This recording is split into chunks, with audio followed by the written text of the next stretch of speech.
الشيطان الرجيم بسم الله الرحمن الرحيم الف لام ميم ذلك الكتاب لا ريب فيه هدى للمتقين صدق الله المولانا العظيم وصدق رسوله النبي الأمين المتين الكريم۔ ترجمہ۔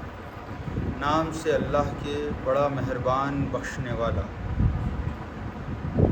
الف لام میم، وہ کتاب کہ کسی قسم کا شک نہیں جس میں ہدایت ہے ڈر جانے والوں کے لیے۔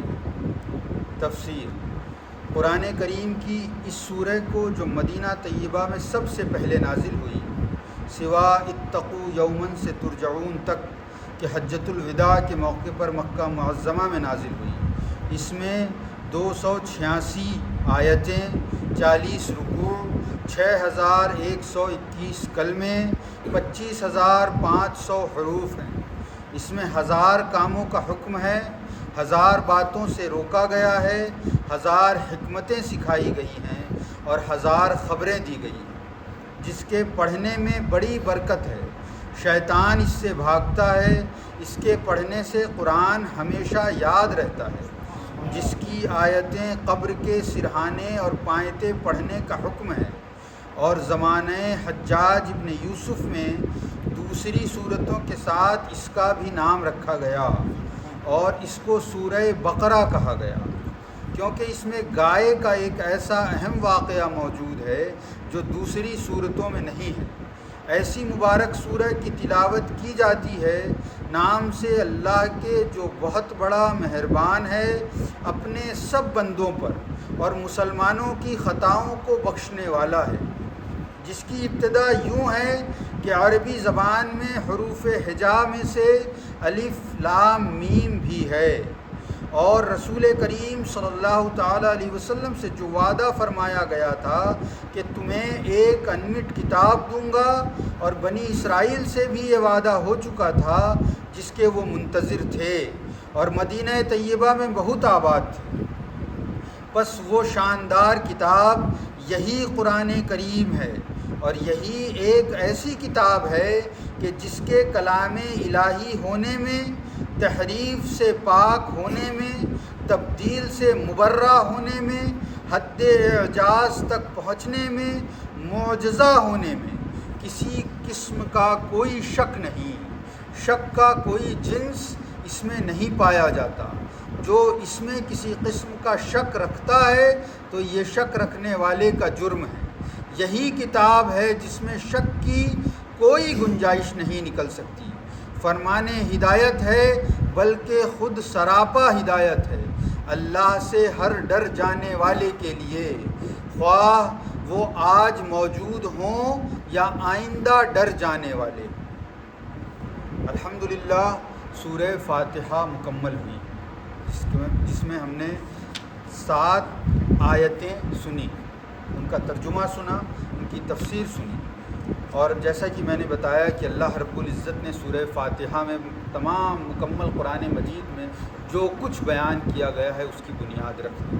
اب اللہ رب العزت آگے ارشاد فرماتا ہے کہ جیسا کہ میں نے اے حبیب مکرم صلی اللہ تعالیٰ علیہ وسلم آپ سے یہ وعدہ کیا تھا، اور آپ سے پہلے جو قومیں آئی، بنی اسرائیل جو قوم آئی، یہودیوں کی جو قوم آئی، جو پہلی کتابوں پر جنہوں نے ایمان رکھا، ان سے بھی میرا وعدہ تھا کہ میرا ایک آخری نبی آئے گا، اس پر میں ایک ایسی کتاب نازل کروں گا کہ جس کی بقا اور حفاظت کا ذمہ مجھ پر ہوگا، اور قیامت تک اس کتاب کو کوئی مٹا نہیں سکتا، کوئی بدل نہیں سکتا، اس میں اپنی مرضی سے کوئی بڑھا نہیں سکتا، کوئی کچھ گھٹا نہیں سکتا، ایسی کتاب نازل کروں گا۔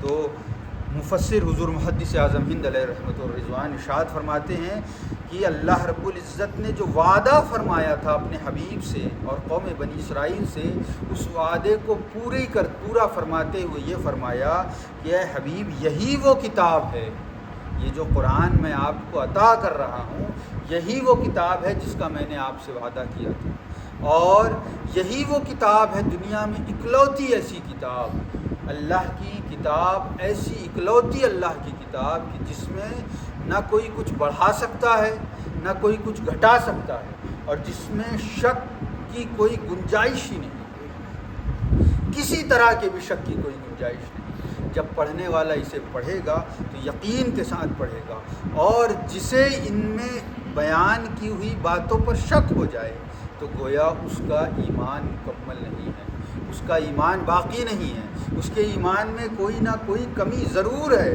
جس کی وجہ سے وہ اللہ رب العزت کے اس کلام پر شک کر رہا ہے۔ کیوں؟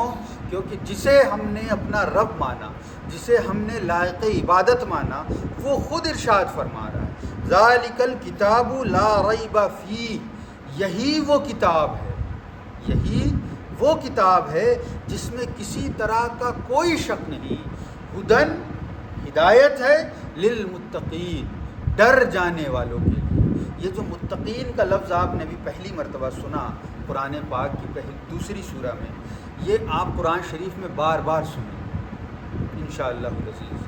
تو متقین کا معنی ہوتا ہے وہ لوگ جو ڈر جانے والے۔ تو اللہ رب العزت نے اس سورہ کریمہ کی دوسری ہی آیت میں اس بات کا ذکر کر دیا کہ یہ کتاب ہدایت ہے، اس کتاب میں کوئی شک نہیں۔ کن لوگوں کے لیے؟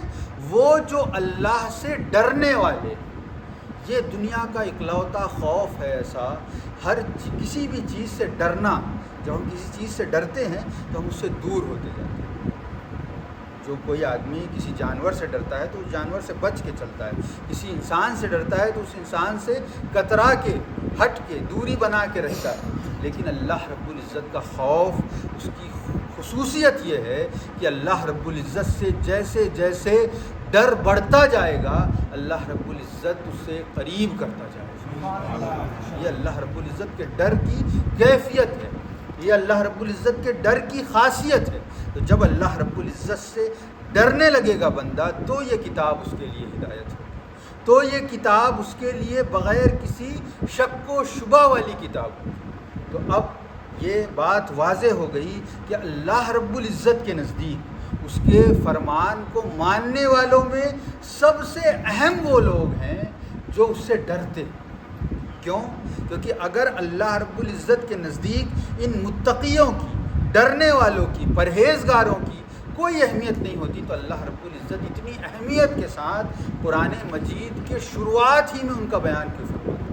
اللہ رب العزت نے یہاں جو بیان فرمایا کہ یہ کتاب شک و شبہ والی نہیں ہے، اس میں شک و شبہ کی گنجائش نہیں ہے، اور یہ ہدایت ہے ان لوگوں کے لیے جو ڈر جانے والے ہیں۔ تو ڈر جانے والے کون لوگ ہیں؟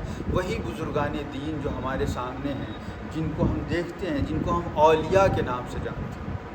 یہ قسم ہے اللہ کے خاص بندوں کی جو اس سے اتنا ڈری کہ اللہ رب العزت نے حدیث قدسی میں فرمایا کہ وہ مجھ سے ڈر گئے، مجھ سے محبت کرنے لگے، اور مجھ سے اتنے قریب ہو گئے کہ میں ان کا ہاتھ بن گیا، وہ میرے منہ سے پکڑتے ہیں، میں ان کی زبان بن جاتا ہوں، وہ اس سے بولتے ہیں، میں ان کی آنکھیں بن جاتا ہوں، وہ اس سے دیکھتے ہیں۔ تو اللہ رب العزت اپنے سے ڈر جانے والوں کو یہ مقام عطا فرماتا ہے۔